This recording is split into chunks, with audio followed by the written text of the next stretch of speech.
السلام علیکم ورحمۃ اللہ وبرکاتہ۔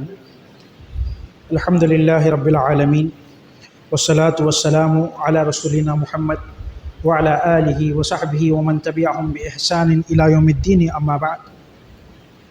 قال تعالی کلوا واشربوا ولا تسرفوا، وقال النبی علیہ الصلاة والسلام نعمتان مغبون فیہما کثیر من الناس الصحة والفراغ۔ معزز علماء کرام، بزرگان دین اور عزیز نوجوان پیارے بچوں، ہر قسم کی تعریف و توصیف و عد و شان اللہ سبحانہ و تعالیٰ کے لیے لائق و سزاوار ہے، جس رب کائنات نے ہمیں بہت ساری نعمتیں عطا کی۔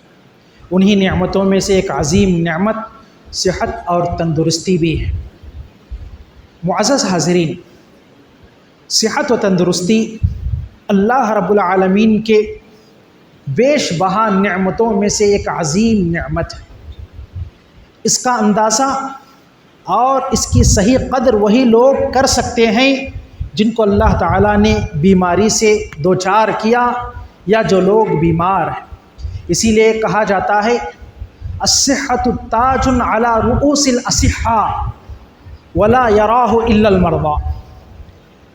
صحت اور تندرستی جو ہوتی ہے وہ تاج کی مانند ہے ان کے سروں پر، صحت مند لوگوں کے سروں پر تاج کی مانند ہے۔ اس کو وہی لوگ دیکھ سکتے ہیں جو مریض ہیں۔ جسے انسان تاج پہنتا ہے اپنے سر پہ تو وہ خود اپنے تاج کو نہیں دیکھ سکتا۔ دوسرا جو مریض ہوتا ہے یا دوسرا آدمی جو ہوتا ہے اس کے تاج کو دیکھتا ہے۔ بالکل ایسے ہی انسان کو صحت اور تندرستی کے ہوتے ہوئے بھی اس کی قدر معلوم نہیں ہوتی۔ اس کو صحیح معنوں میں اس کی قدر اس وقت معلوم ہوتی ہے جب وہ بیمار ہو جاتا ہے۔ اسی لیے اللہ کے نبی صلی اللہ علیہ وسلم نے فرمایا نعمتان کثیر مغبون فیہما کثیر من الناس۔ اللہ کی دو نعمتیں ایسی ہیں جس میں بہت سارے لوگ دھوکہ کھائے ہوئے ہیں، اور وہ دو نعمتیں کیا ہیں؟ الصحۃ والفراغ۔ ایک ہے صحت اور تندرستی اور دوسری چیز ہے فرصت۔ انسان کے پاس جب تک صحت و تندرستی ہوتی ہے، جب تک فرصت ہوتی ہے، وہ سمجھتا ہے کہ میں بیمار نہیں ہوں، میں طاقتور ہوں، میں آگے چل کر اچھی بندگی کر سکتا ہوں، آگے چل کر اللہ کی اچھی عبادت کر سکتا ہوں، یا میرے پاس زندگی اور باقی ہے، یا پھر میں جیسے چاہے ویسے زندگی گزار سکتا ہوں کیونکہ میں صحیح ہوں، میں صحت اور تندرست ہوں۔ ایسا لوگ دھوکہ کھا جاتے ہیں، اور حقیقت بھی ہے کہ لوگ ایسا سوچتے ہیں۔ یہی چیز اللہ کے رسول صلی اللہ علیہ وسلم نے اس حدیث میں بتایا۔ معزز حاضرین، اللہ رب العالمین کے نزدیک صحت مند اور طاقتور اور قوی نوجوانوں کی بڑی اہمیت ہے، اور قوی مومنوں کی بڑی اہمیت ہے۔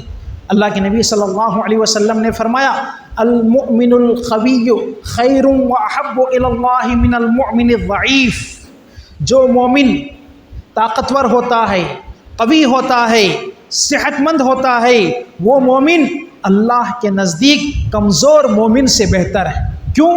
کیونکہ جو آدمی صحت مند ہوتا ہے، تندرست ہوتا ہے، وہ اللہ کی اچھی بندگی کر سکتا ہے، لمبی نمازیں پڑھ سکتا ہے، روزے رکھ سکتا ہے، اور دیگر عبادتوں میں اپنی زندگی کو لگا سکتا ہے، اور صحت اور تندرستی کے ہوتے ہوئے آدمی بندگی سے تھکتا نہیں ہے۔ ہاں، یہ اور بات ہے کہ آج کل سب سے زیادہ دین سے دور، عبادت سے دور نوجوان ہی ہے۔ لیکن یہاں پر دیکھیے اللہ کے نبی نے کیا کہا؟ المؤمن، جو حقیقت میں ایمان والا ہوتا ہے، حقیقت میں مومن ہوتا ہے، وہ اللہ کے نزدیک محبوب ہے۔ صرف طاقتور محبوب نہیں، بلکہ طاقت کے ساتھ ساتھ، قوت کے ساتھ ساتھ، صحت اور تندرستی کے ساتھ ساتھ جو اللہ کی بندگی کرتا ہے، جو ایمان والا ہوتا ہے، وہی آدمی اللہ کے نزدیک سب سے زیادہ محبوب ہے۔ اور اسی طرح اللہ کے نبی صلی اللہ علیہ وسلم کی ایک حدیث ہے، اس سے ہم صحت اور تندرستی کی اہمیت کا اندازہ لگا سکتے ہیں کہ اسلام کے اندر صحت و تندرستی کی کتنی اہمیت ہے۔ اللہ کے نزدیک اس نعمت کی، اللہ رب العالمین نے جو ہم کو یہ نعمت دی ہے، اس کی کتنی بڑی اہمیت ہے۔ اللہ کے نبی صلی اللہ علیہ وسلم فرماتے ہیں ان اول ما یسأل عنہ یوم القیامت یعنی العبد من النعیم، سب سے پہلے اللہ رب العالمین جن نعمتوں کے بارے میں بروز قیامت بندے سے پوچھے گا وہ نعمت کیا ہے؟ الم نصح لک جسمک ونرویک من الماء البارد، کیا اے بندے کیا ہم نے تجھے صحت و تندرستی عطا نہیں کیا؟ کیا تیرے جسم کو ہم نے صحیح سالم اور صحت مند اور تندرست نہیں بنایا؟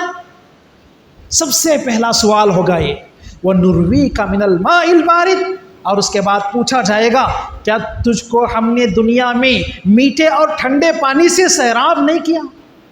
دیکھو قیامت کے دن اللہ تعالیٰ سب سے پہلے اس نعمت کے بارے میں پوچھے گا، تو آپ اندازہ لگاؤ کہ اس نعمت کی اللہ کے نزدیک کتنی اہمیت ہے۔ اور اسی طرح اللہ کے نبی صلی اللہ علیہ وسلم فرماتے ہیں من اصبح منکم آمنا فی سربہ معافا فی جسدہ وعندہ قوت یومہ فکأنما حیزت لہ الدنیا باظافرہا، اگر کسی آدمی کے پاس یہ تین چیزیں آ جائیں، تین چیزیں جمع ہو جائیں، سمجھ لو اس کو دنیا و آخرت کی بہت بڑی نعمتیں مل گئی۔ کیا ہے وہ؟ آمنا فی سربہ، وہ اپنے رہتے ہوئے اپنی اقامت گاہ، اپنے سکون جہاں سکون پذیر ہوتا ہے وہاں پر اس کو اگر امن و امان حاصل ہو جائے اور اس کے جسم میں کوئی بیماری نہ ہو اور اس کا جسم بیماریوں سے پاک ہو جائے اور اس کے پاس ایک دن کی روزی روٹی اگر آ جائے تو سمجھ لو کہ پوری دنیا کی نعمتیں اکٹھے ہو کر اس کے پاس جمع کر۔ دیکھیے کتنی اہمیت ہے صحت اور تندرستی کی، اسی لیے ہم لوگوں کو کیا کرنا ہے؟ صحت اور تندرستی کا خیال کرنا ہے، صحت کی حفاظت کے لیے فکر مند ہونا ہے۔ آج کل اکثر دیکھیے نوجوانوں کے اندر صحت و تندرستی کا خیال نہیں ہوتا۔ یہ اور بات ہے کہ اللہ رب العالمین نے ان کو طاقت عطا کرتا ہے اور جوانی کی حالت میں جو قوت رب العالمین نے ان کے جسموں میں رکھتا ہے تو اس کی وجہ سے جوانی میں ان کو بیماریاں تو نظر نہیں آتی، لیکن اگر بوڑھے ہو جائیں، بڑھاپے کی عمر میں پہنچ جائیں، اگر ہم جوانی میں اپنی صحت کی حفاظت نہیں کریں گے تو بڑھاپے میں پچھتانا پڑے گا، بڑھاپے میں بیماریوں کو دیکھنا پڑے گا۔ ایک بات آج کے ماحول کے حساب سے آپ لوگ اچھی طرح سے جانتے ہیں کہ پہلے کہا جاتا تھا کہ بوڑھے ہونے کے بعد بیماریاں آتی ہیں، لیکن آج کل جوانی کے حالت میں ہی بیماریاں آ جاتی ہیں۔ دیکھیے کتنے ایسے نوجوان ہیں جو جوانی کے حالت میں مر جاتے ہیں، دل کا دورہ پڑنے سے مر جاتے ہیں، کتنے ایسے نوجوان ہیں جو بی پی شوگر کی بیماری میں نوجوانی کے حالت میں مبتلا ہیں، کتنے ایسے نوجوان ہیں جن کو ایسیڈیٹی اور دیگر پرابلمس کا نوجوانی ہی میں سامنا کرنا پڑتا ہے۔ کتنے ایسے نوجوان ہیں جو نفسیاتی طور پر، ذہنی طور پر مریض ہیں۔ پہلے کہا جاتا تھا کہ بڑھاپے میں بیماریاں آتے ہیں، لیکن آج کل جوانی ہی میں بیماریاں آ جا رہی ہیں۔ کیوں؟ کیونکہ ہمارا طور و طریقہ، ہمارا رہن سہن، ہماری زندگی گزارنے کے جو اصول ہیں وہ بالکل غلط ہیں، اسی وجہ سے آج بھی جوانی کی حالت میں ہم لوگوں کو بیماریوں کو دیکھنا پڑ رہا ہے۔ معزز حاضرین، اللہ کے رسول صلی اللہ علیہ وسلم خود بیماریوں سے اللہ کی پناہ چاہتے تھے اور اپنی امت کو بھی بیماریوں سے بچنے اور بیماریوں سے محفوظ رہنے کی دعا مانگنے کا حکم دیتے تھے۔ اللہ کے نبی صلی اللہ علیہ وسلم اپنی امت سے مخاطب ہو کے کہتے ہیں اسأل اللہ العفو والعافیہ، اے لوگوں تم اللہ سے معافی مانگو اور عافیت یعنی بیماریوں سے عافیت، مصیبتوں سے عافیت اللہ تعالیٰ سے مانگو، کیونکہ آدمی کو جو نعمتیں دی جاتی ہیں یقین کے بعد سب سے بڑی نعمت آدمی کو جو دی جاتی ہے وہ ہے عافیت، یعنی صحت و تندرستی، بیماریوں سے اور دیگر چیزوں سے اگر اس کو عافیت مل جائے تو سمجھ لو کہ اس کو بہت بڑی اللہ کی نعمت مل گئی ہے۔ اور اسی طرح اللہ کے نبی صلی اللہ علیہ وسلم صبح شام ایک دعا سکھائے، جس دعا کو ہم میں سے بہت سارے لوگ جانتے بھی ہیں اور بہت سارے لوگ اس دعا سے غافل ہیں۔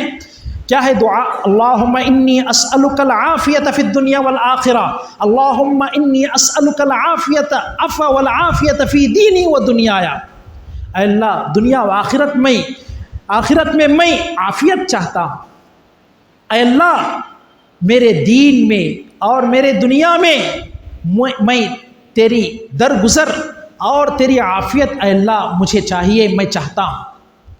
تو معزز حاضرین، دیکھیے اللہ کے رسول صلی اللہ علیہ وسلم صبح شام یہ دعا پڑھنے کا ہمیں حکم دے رہے ہیں، اور اسی طرح اللہ کے نبی صلی اللہ علیہ وسلم کے دعاؤں میں سے ایک مشہور دعا ہے، اللہم انی اعوذ بک من البرص والجنون والجذام ومن سیء الاسقام۔ اے اللہ برس کی بیماری سے، اور اسی طرح جنون دیوانگی سے، جذام کوڑے کی بیماری سے، اور اس قسم کی ساری بیماریوں سے اے اللہ میں تیری پناہ چاہتا ہوں۔ اور اسی طرح اللہ کے نبی صلی اللہ علیہ وسلم کے دعاؤں میں سے ایک دعا یہ بھی ہے، اللہم انی اعوذ بک من زوال نعمتک وتحول عافیتک وفجاءۃ نقمتک وجمیع سخطک۔ اے اللہ میں تیری پناہ چاہتا ہوں۔ کن چیزوں سے پناہ چاہتا ہوں؟ تیری نعمتوں کے زائل ہونے سے، تیری نعمتوں کے چھن جانے سے، وتحول عافیتک، اے اللہ جو صحت اور عافیت تو نے مجھے بخشی اس کے دور ہو جانے سے، اس کے ہٹ جانے سے، اور صحت و تندرستی سے ہٹ کر بیماری کی حالت میں آ جانے سے اے اللہ میں تیری پناہ چاہتا ہوں۔ وفجاءۃ نقمتک وجمیع سخطک، اور تیری اچانک آنے والے تمام پکڑوں سے اور عذابات سے اور ہر قسم کی تیری ناراضگی سے اے اللہ میں تیری پناہ چاہتا ہوں۔ تو یہ اللہ کے رسول صلی اللہ علیہ وسلم کی دعا ہے کہ اللہ کے نبی صلی اللہ علیہ وسلم صحت اور تندرستی کے ہٹ کر بیماری کی حالت میں آ جانے سے آپ صلی اللہ علیہ وسلم ہمیشہ اللہ کی پناہ مانگتے تھے۔ تو معزز حاضرین، ہمیں بھی جس طرح آپ صلی اللہ علیہ وسلم نے صحت کی فکر کی، صحابہ نے صحت کی فکر کی، اسی طرح ہمارے صحت کی فکر کرنا چاہیے۔ دیکھیے آج کے زمانے میں غیر مسلم اسلام کے خلاف، مسلمانوں کے خلاف ایسے ایسے حربے اور ایسی چیزیں سیکھ رہے ہیں، اور ایسی صحت وہ لوگ بنا رہے ہیں کہ جب ضرورت پڑ جائے تو وہ یہ سوچتے ہیں کہ بھئی اسلام اور مسلمانوں کا مقابلہ کیا جائے۔ لیکن آج ہمارے نوجوان اتنے سست ہیں، اتنے غافل ہیں کہ ان کو اپنی صحت کی، اپنی تندرستی کی کوئی فکر نہیں ہوتی، ان کو اپنے دین کی اور اپنی کمیونٹی کے حفاظت کی کوئی فکر نہیں ہوتی۔ ضرورت پڑے تو ہمارے مسلمان کمزور ہو جاتے ہیں، کیونکہ ان کو صحت و عافیت اور صحت و تندرستی کا ان کو مناسب خیال ان کے دلوں میں نہیں ہوتا۔ معزز حاضرین، جبکہ اسلام ہمیں صحت اور تندرستی کے ایسے رہنما اصول بتائے ہیں، اسلام میں ہمیں ایسے بہترین اصول بتائے گئے ہیں صحت اور تندرستی کے جو کسی اور مذہب میں نہیں ہے۔ جیسا کہ کچھ اصول میں آپ کے سامنے بیان کرتا ہوں۔ دیکھیے سب سے پہلے پاکی صفائی۔ دیکھو اسلام میں پاکی صفائی کی بڑی اہمیت ہے، بلکہ اسلام نے جتنی اہمیت اس طرف یا جتنی توجہ ہماری اس طرف مبذول کرائی، اتنی اہمیت یا اتنی توجہ کسی اور مذہب میں نہیں ہے۔ یہاں تک کہ دیکھو بچہ جیسے ہی پیدا ہوتا ہے تو بچپن ہی سے اس کو ختنہ کرنے کا حکم دیا جاتا ہے، کیونکہ ختنہ ایک پاکی صفائی کی بہترین علامت ہے۔ اور جب انسان قضائے حاجت کرتا ہے تو پاکی صفائی اور استنجا کا ہمیں حکم دیا گیا ہے۔ 5 وقت کی نمازیں پڑھنے کے لیے وضو کرنے کا حکم دیا گیا ہے، جمعہ اور عیدین کا غسل کا حکم دیا گیا ہے، اور جسم یا کپڑوں پر اور اپنے گھر میں یا کسی بھی جگہ پر نجاست لگ جائے تو اس کو دور کرنے کا حکم دیا گیا ہے۔ اور اسی طرح ہر نماز کے وقت مسواک کرنے کا حکم دیا گیا ہے، جیسا کہ اللہ کے نبی صلی اللہ علیہ وسلم نے فرمایا، لولا ان اشق علی امتی لامرتهم بالسواک عند كل صلاۃ وفي روایت عند كل وضوء۔ اگر میری امت پر مشقت نہ ہوتی تو میں ان کو ہر نماز کے وقت مسواک کرنے کا حکم دیتا، اور مسواک پاکی صفائی کی بہت بڑی خوبی ہے۔ اور اسی طرح علی رضی اللہ عنہ کہتے ہیں، اے لوگو تم اپنی زبانوں کو یا اپنے منہ کو مسواک کے ذریعے سے پاک کرو، کیونکہ وہ قرآن کے راستے ہیں جہاں سے انسان قرآن کی تلاوت کرتا ہے۔ دیکھو اتنا خیال کیا گیا اسلام کے اندر، زیر ناف کے بال، بغل کے بال اور ناخن کاٹنے کا حکم دیا گیا، کہاں ہے؟ کس مذہب میں ہے اتنی اچھی تعلیمات، اتنے دقیق تعلیمات، اتنے باریک بینی سے کس مذہب میں پاکی صفائی کا حکم دیا گیا ہے؟ لیکن افسوس کے ساتھ کہنا پڑتا ہے کہ آج مسلمانوں کے محلے، مسلمانوں کے علاقے گندگی سے جانے جاتے ہیں، پاکی صفائی وہاں پر نظر نہیں آتی۔ یہ آج کل مسلمانوں کے علاقوں کا اور ان کے محلوں کا اور ان کے معاشروں کا حال ہے۔ اور اسی طرح بہت سارے نوجوان سستی کی وجہ سے، غفلت کی وجہ سے کئی دن تک مونچھ نہیں کاٹتے، ناخن نہیں کاٹتے، زیر ناف یا بغل کے بال نکالنے میں اگر سستی کرتے ہیں تو یہ کتنی غلط بات ہوگی سوچو، جبکہ اللہ کے نبی صلی اللہ علیہ وسلم نے فرمایا کہ 40 دن سے زیادہ ناخن اور بال رکھنے کی اجازت نہیں ہے۔ اتنی اچھی تعلیمات ہمیں اسلام میں بتائے گئے ہیں، لیکن ہمارے نوجوان اکثر اس جانب توجہ نہیں دیتے۔ ہونا تو یہ چاہیے کہ سب سے زیادہ ہم اس کا خیال کریں، اور پاکی صفائی کا انسانی صحت کے اندر بہت گہرا اثر ہوتا ہے۔ دیکھیے، آپ لوگوں کو معلوم ہے کہ آج کل دنیا میں جو سب سے گندی بیماری مانی جاتی ہے، ایڈس یا ایسی بیماریاں، وہ کیوں آتی ہیں؟ یہی گندگی کی وجہ سے، زناکاری کی وجہ سے۔ اور زناکاری کیا ہے؟ نفسیاتی طور پر بھی، نفسانی طور پر بھی اور جسمانی طور پر بھی یہ قبیح، یہ گندی حرکت ہے۔ ایک پاکی صفائی رکھنے والے یا پاکی صفائی کا خیال کرنے والے انسان ایسا نہیں کر سکتا۔ دیکھیے، گندگی سے یا گندے رہنے سے یا گندے مزاج سے کیسی بیماریاں جنم پاتی ہیں۔ اسلام کے اندر پاکی صفائی کو الطہور شطر الایمان کہا گیا، یعنی پاکی صفائی آدھا ایمان ہے۔ اور اسی طرح اللہ کے نبی اللہ رب العالمین اہل قباء کی تعریف کرتے ہوئے کہا، فیہ رجال یحبون ان یتطہروا واللہ یحب المطہرین۔ قباء میں ایسے لوگ رہتے ہیں جو پاکی صفائی کو پسند کرتے ہیں، اور اللہ تعالیٰ پاکی صفائی اختیار کرنے والوں کو پسند کرتا ہے۔ تو لہٰذا پاکی صفائی کی صحت میں کس قدر رول ہوتا ہے یہ آپ لوگ اچھی طرح سے جانتے ہیں، اور اسلام نے بھی اسی وجہ سے ہمیں پاکی صفائی اختیار کرنے کا بارہا حکم دیا۔ اور اسی طرح دوسری چیز ہے نماز۔ دیکھو، نماز کا انسانی صحت پر بڑا گہرا اثر ہوتا ہے۔ جب انسان نماز پڑھتا ہے، روزانہ 5 وقت کی نماز پڑھتا ہے، سنت پڑھتا ہے، تو اس کے جسم کی ایسی ورزش ہو جاتی ہے کہ سر سے لے کر پیر تک جتنے اعضاء ہوتے ہیں، ظاہری اور باطنی، تمام اعضاء کی ورزش ہو جاتی ہے۔ بلکہ ماہرین طب کے مطابق کمر اور جوڑوں کے درد کا نماز ایک بہترین علاج ہے۔ دیکھیں، ایک تو نماز ہم لوگ اس لیے نہیں پڑھتے کہ ہم کو اس سے ورزش ہوتی ہے۔ ہم نماز کیوں پڑھتے ہیں؟ اللہ کی بندگی کے لیے، اور پڑھنا بھی اسی لیے۔ لیکن ضمنی طور پر نماز پڑھنے سے بہت سارے طبی اعتبار سے فائدے حاصل ہوتے ہیں۔ اس میں سے ایک فائدہ کیا ہے؟ کمر کے درد اور جوڑوں کے درد کا یہ بہترین علاج ہے نماز۔ جب انسان نماز کے لیے رکوع کرتا ہے تو اس کی کمر سیدھی رہتی ہے، اور اس کے اندر اس کے جوڑوں کو ایک راحت کی طرح ایک راحت ملتی ہے۔ اور جب انسان سجدے میں جاتا ہے، اس کے سر یا اس کے برین کو بلڈ سرکولیشن اچھی طرح سے پہنچتا ہے۔ ایک غیر مسلم ڈاکٹر سے انٹرویو لیا گیا تو اس نے کہا کہ عرب ممالک کے اندر مینٹل ہاسپٹلز زیادہ نہیں ہیں۔ جانتے ہو کیوں؟ کیونکہ وہاں لوگ نماز پڑھتے ہیں تو لہٰذا کوئی پاگل نہیں ہوتا۔ وہاں پر لوگ نماز پڑھتے ہیں تو وہاں پر کوئی پاگل نہیں ہوتا۔ لیکن ہندوستان کے اندر دیکھو، مینٹل ہاسپٹل کی بھرمار ہے، بہت زیادہ یہاں پر مینٹل ہاسپٹلس ہیں، کیونکہ یہاں پر لوگ نماز نہیں پڑھتے تو یہاں پر اس کی زیادہ ضرورت پڑتی ہے۔ تو اس سے آپ اندازہ لگا سکتے ہیں کہ صحت میں نماز کا کیسا اثر ہوتا ہے۔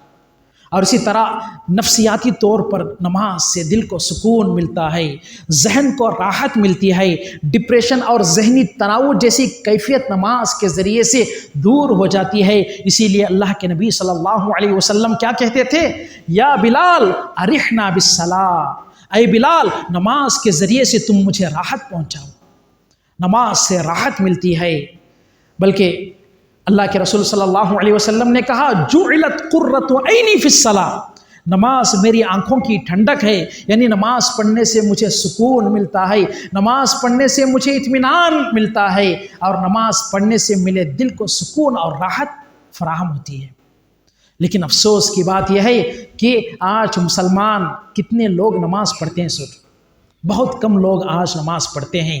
اکثر مسلمانوں کی حالت یہ ہے کہ وہ بے نمازی سے جانے جاتے ہیں، اکثر مسلمان نماز چھوڑنے والے ہوتے ہیں۔ دیکھیے آج میں آپ کو ایک بات یہ بھی بتانا چاہوں گا، ہمارے کچھ نوجوانوں کے پاس یوگا کی بڑی اہمیت ہے، یوگا کی بڑی اہمیت ہے کہ وہ لوگ سمجھتے ہیں کہ یوگا سے ورزش ہوتی ہے، یوگا سے صحت بنتی ہے، لیکن ہم لوگ نماز جیسی عظیم عبادت کو چھوڑ دیے جو صحت کا بہت بڑا ضامن ہے، اور یوگا کے پیچھے پڑ گئے ہیں۔ اور آپ لوگوں کو معلوم ہونا چاہیے کہ یوگا کسی بھی قسم کا ہو، اس میں شرک ہو یا نہ ہو، ہر طرح کا یوگا حرام ہے، کیونکہ یہ کوئی جسمانی ورزش کا نہیں ہے، یہ مذہبی چیز ہے، یہ غیروں کی مشابہت ہے۔ آج ہمارے مسلمانوں میں سے بہت سارے لوگ یہ اختیار کیے ہیں، اس میں شرک ہو یا نہ ہو، کفر ہو یا نہ ہو، یا کسی بھی صورت کا یوگا ہو، ہر صورت کا یوگا حرام ہے، کیونکہ یہ غیروں کی مشابہت ہے، یہ غیروں کی مذہبی چیز ہے، یہ مسلمانوں کے لیے مناسب نہیں ہے۔ ارے عجیب بات ہے کہ نماز جیسی عظیم اور صحت مند عبادت ہمارے پاس ہے، ہم نے اس عبادت کو چھوڑ دیا اور غیروں کے طریقے کو اپنانا شروع کر دیا۔ کیسے افسوس کی بات ہے۔ دیکھو تو بہرحال نماز پڑھیں، نماز سے جہاں ثواب ملتا ہے، اللہ کی قربت حاصل ہوتی ہے، تو وہیں پر صحت اور تندرستی بھی ہمیں ضمناً حاصل ہوتی ہے۔ اور اسی طرح غذا کے بارے میں ہمیں یہ بات بہت خیال رکھنا چاہیے کہ دیکھیے اسلام کے اندر غذا کے بڑے اچھے اور بڑے پیارے اصول بتائے گئے ہیں، یعنی انسان کو کتنا غذا کھانا چاہیے۔ انسان کی صحت میں غذا کی بڑی اہمیت ہے۔ ایک تو انسان کو اچھی غذا لینا چاہیے، اور دوسری متوازن غذا، کوالٹی اور کوانٹیٹی دونوں اگر برابر ہوں تو انسان بہت ساری بیماریوں سے محفوظ رہ سکتا ہے۔ ایک تو غذا اچھی ہونی چاہیے، اور دوسرا کوانٹیٹی مناسب مقدار میں ہونا چاہیے، اچھی اور متوازن غذا ہونا چاہیے۔ اور قرآن و حدیث میں بھی اس کا واضح طور پر حکم دیا گیا، واضح طور پر۔ اللہ رب العالمین قرآن مجید میں ارشاد فرماتا ہے، یا ایھا الذین آمنوا کلوا من طیبات ما رزقناکم واشکروا للہ ان کنتم ایاہ تعبدون۔ اے ایمان والو، کلوا من طیبات ما رزقناکم، جو ہم نے پاکیزہ چیزیں ہم تم کو عطا کی ہیں، ان چیزوں کا استعمال کرو، ان چیزوں کو کھاؤ، اور کھا کر اللہ کی شکر گزاری کرو اگر تم حقیقی معنوں میں اللہ کی بندگی کرتے ہو، حقیقی معنوں میں اگر تم اللہ کے بندے ہو۔ تو اس آیت میں آپ غور کرو، اللہ تعالیٰ پاک چیزوں کو کھانے کا حکم دیا، اور ساتھ ہی گندی چیزوں سے، خراب چیزوں سے اور صحت کے لیے مضر چیزوں سے بھی منع کرتے ہوئے اللہ تعالیٰ نے قرآن میں واضح طور پر فرمایا، قُلْ لَا أَجِدُ فِي مَا أُوحِيَ إِلَيَّ مُحَرَّمًا عَلَىٰ طَاعِمٍ يَطْعَمُهُ إِلَّا أَن يَكُونَ مَيْتَةً أَوْ دَمًا مَّسْفُوحًا أَوْ لَحْمَ خِنزِيرٍ فَإِنَّهُ رِجْسٌ أَوْ فِسْقٌ أُحِلَّ لِغَيْرِ اللَّهِ بِهِ۔ اللہ رب العالمین فرماتا ہے، یا محمد صلی اللہ علیہ وسلم آپ کہہ دو کہ جو بھی کھانے کی چیزیں ہیں اس میں سے کوئی چیز میں لوگوں کے لیے حرام نہیں پاتا ہوں، الا یہ کہ میتہ ہو یعنی مردار، یا بہنے والا خون، یا خنزیر کا گوشت، یہ رجس ہے، گندگی ہے، اسی لیے میں نے لوگوں پر اس کو حرام قرار دیا ہے۔ دیکھو گندی چیزیں ہمیشہ انسانی صحت کے لیے مضر ہوتی ہیں، نقصان دہ ہوتی ہیں، اور آج کل سب سے زیادہ گندی چیزیں جو ہم لوگ استعمال کرتے ہیں وہ کیا ہیں؟ شراب، ڈرگس، سگریٹ، بیڑی، تمباکو، گٹکا، پان پراگ، یہ ایسی گندی چیزیں ہیں جس سے انسان کی صحت بہت زیادہ خراب ہوتی ہے۔ عجیب بات دیکھو، ایک طرف تو اسلام نے اس کو حرام قرار دیا، صراحت کے ساتھ قرآن و حدیث کے اندر صراحت کے ساتھ نشے والی چیزوں کو حرام قرار دیا گیا۔ آپ صلی اللہ علیہ وسلم نے فرمایا، ما اسکر قلیلہ ما اسکر کثیرہ فقلیلہ حرام، جس چیز کی زیادہ مقدار استعمال کرنے سے نشہ آ جائے اس کا کم استعمال بھی حرام ہے۔ تو اس ضمن میں بیڑی، سگریٹ، تمباکو اور دیگر جو بھی منشیات ہیں جس سے انسان کو نشہ آتا ہے اس کو حرام قرار دیا گیا۔ تو دوسری طرف حکومت کی جانب سے بھی، ڈاکٹروں کی جانب سے بھی، اطباء کی جانب سے بھی بار بار ایک ایڈورٹائزمنٹ کیا جاتا ہے یا بتایا جاتا ہے ان کو، یا لوگوں کی تربیت کی جاتی ہے کہ بھئی یہ چیزیں انسان کے لیے مضر ہیں، یہ کینسر یا دیگر بیماریوں کا سبب بن سکتی ہیں، لیکن پھر بھی ہمارے نوجوان اس کی طرف توجہ نہیں دیتے اور جان بوجھ کر اپنی صحت کو خراب کرتے ہیں۔ قرآن میں اللہ تعالیٰ نے فرمایا لا تلقوا بأیدیکم الی التہلکہ، اے لوگوں تم اپنے آپ کو ہلاکت میں مت ڈالو، تم ہلاکت کے قریب اپنے آپ کو مت لے جاؤ، لیکن پھر بھی ہم یہ سب جانتے ہوئے بھی اپنے آپ کو ہلاکت میں ڈال دیتے ہیں۔ لیکن دیکھیے کیا بہانہ کرتے ہیں، بھئی عادت ہو چکی ہے، عادت ہو چکی ہے، اب چھوڑ نہیں سکتے۔ یہ سب سے برا بہانہ ہے، سب سے کمزور بہانہ ہے، کیونکہ سب سے زیادہ دیکھو زمانے جاہلیت کے اندر شراب پیا کرتے تھے اور بہت سارے صحابہ بھی شراب پیتے تھے، لیکن اللہ تعالیٰ نے جب شراب کی حرمت میں ایک آیت نازل کی تو کہا جاتا ہے، روایات کے اندر آتا ہے کہ صحابہ نے شراب کو لا کر مدینے کی گلیوں میں ایسا بہایا کہ اس دن مدینے کی گلیوں میں گویا ایسا لگ رہا تھا کہ سیلاب آ چکا ہے، شراب کا سیلاب۔ ایک آیت کے، اللہ کے ایک حکم پر صحابہ پوری زندگی، جن کو عادت ہو چکی تھی شراب کی، جس میں بڑی بڑی عمر کے صحابہ بھی تھے، وہ لوگ اللہ کے ایک فرمان پر پوری شراب کو لا کے مدینے میں بہا دیے، تو ہم کیوں نہیں چھوڑ سکتے نشے کی چیزوں؟ دیکھیے اللہ کے نبی صلی اللہ علیہ وسلم کی حدیث ہے، بڑی خطرناک حدیث ہے، اس میں وعید اگر سن لے تو ویسے ہی نشے کی چیزوں کو انسان چھوڑ دے۔ آپ صلی اللہ علیہ وسلم فرماتے ہیں کہ جو آدمی نشے ور چیزوں کا عادی ہوتا ہے، جو نشے کی چیزوں کو استعمال کرتا ہے، کل قیامت کے روز اللہ تعالیٰ اس کو طینۃ الخبال پلاتا ہے۔ صحابہ نے پوچھا ہے اللہ کے نبی طینۃ الخبال کیا ہے؟ جہنمیوں کا گندا خون۔ آپ صلی اللہ علیہ وسلم نے کیا کہا؟ جہنمیوں کا گندا خون ہے، یہ نشہ آور لوگوں کو پلایا جائے گا، جو نشے کے عادی ہوتے ہیں ایسے لوگوں کو پلایا جائے گا۔ اب سوچو کتنی بڑی وعید ہے، کتنا بڑا عذاب ہے، کتنی بڑی سزا ہے یہ، پھر بھی ہمارے نوجوان اس کو چھوڑتے نہیں، کتنے افسوس کی بات ہے۔ تو بہرحال اس کے بعد ہم آگے بڑھتے ہیں تو اللہ رب العالمین قرآن مجید میں کہتا ہے کلو وشربو ولا تسرفوا، اے لوگوں تم کھاؤ اور پیو لیکن زیادتی مت کرو کھانے پینے میں۔ اسلاف کہتے ہیں جمع اللہ الطب کلہ فی نصف آیا، اس آدھی آیت میں اللہ تعالیٰ نے پورے طب کو، پورے میڈیکل سائنس کو جمع کر دیا، پورے میڈیکل سائنس کو جمع کر دیا۔ دیکھیے انسان کو جو بیماریاں آتی ہیں اس کی بہت ساری وجوہات ہیں، لیکن ہم غذا کی بات لیں تو غذا کی طرف سے دو وجوہات ہو سکتی ہیں۔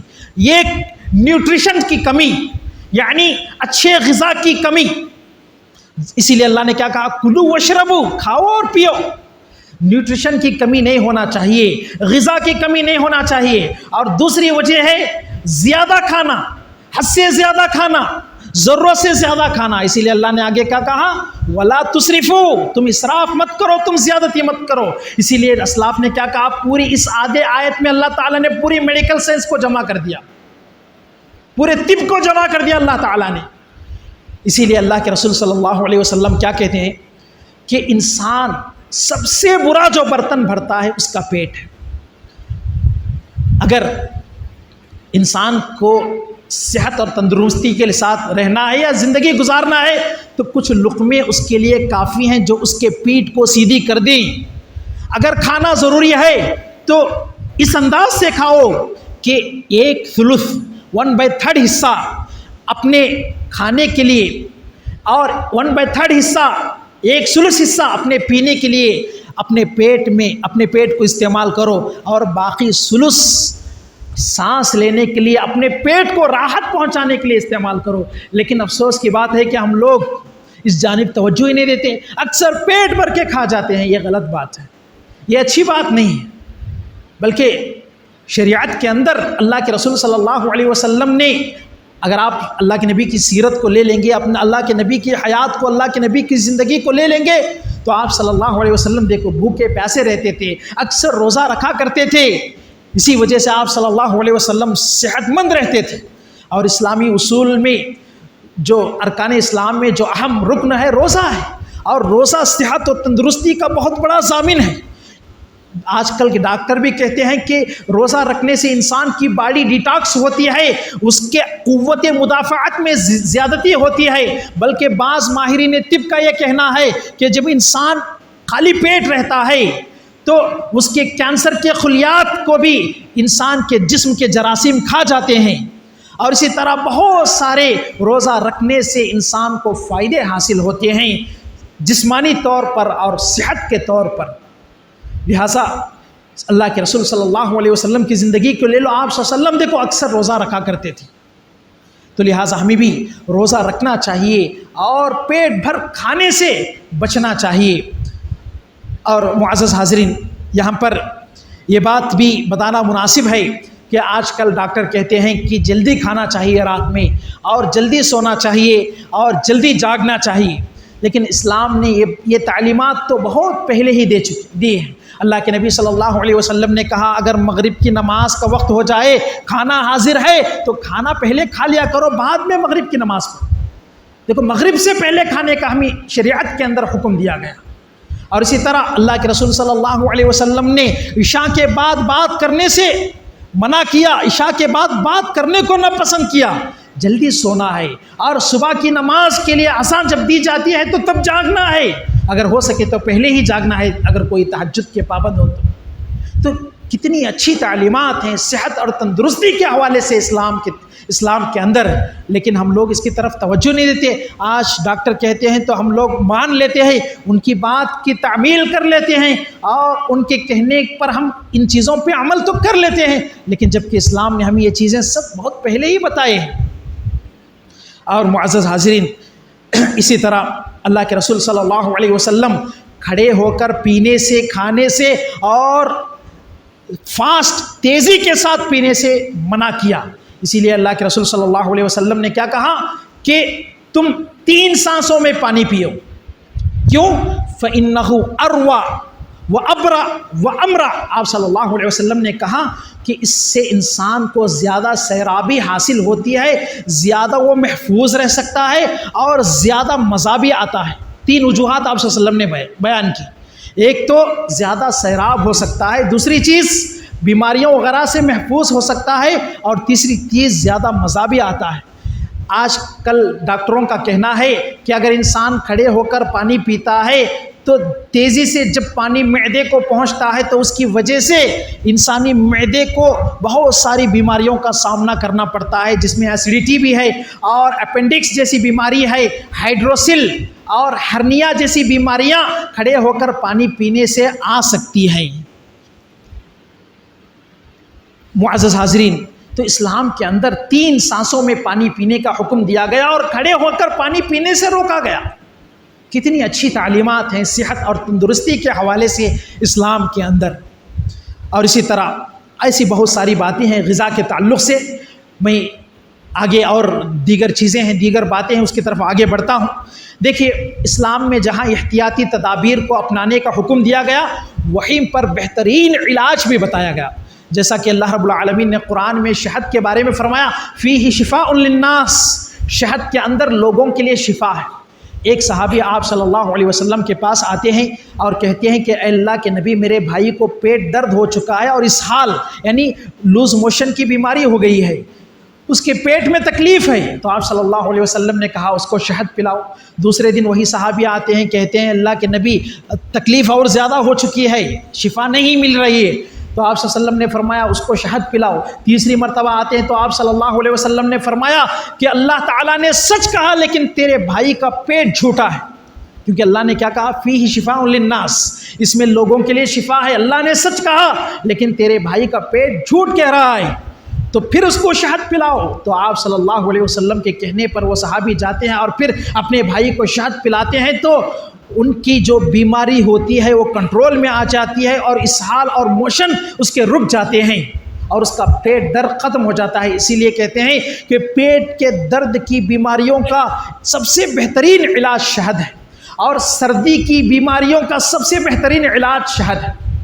اور اسی طرح اللہ کے نبی صلی اللہ علیہ وسلم نے ایک اور علاج بتاتے ہوئے فرمایا، الحبۃ السوداء فیہ شفاء من کل داء۔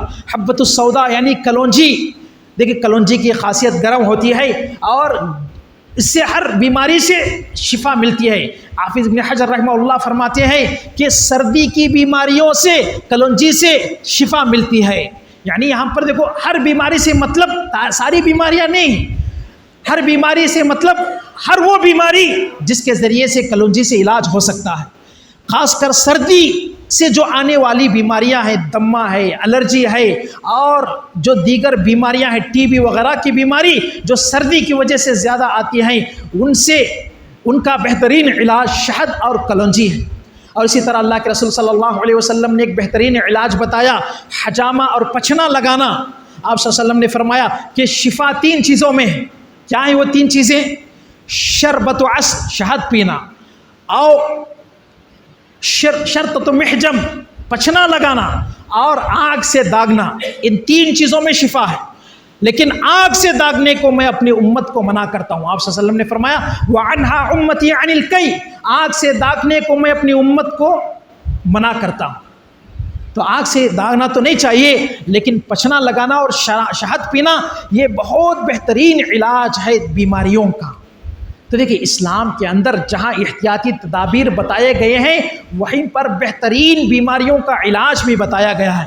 اور ایک آخری بات میں آپ کو بتا کر اپنی بات کو ختم کرتا ہوں کہ آج کے زمانے کے اندر دیکھیے سب سے بڑا مسئلہ آج کے نوجوانوں کو جو بن چکا ہے وہ موبائل فون ہے، جس کی وجہ سے اکثر انسان کی صحت خراب ہو رہی ہے۔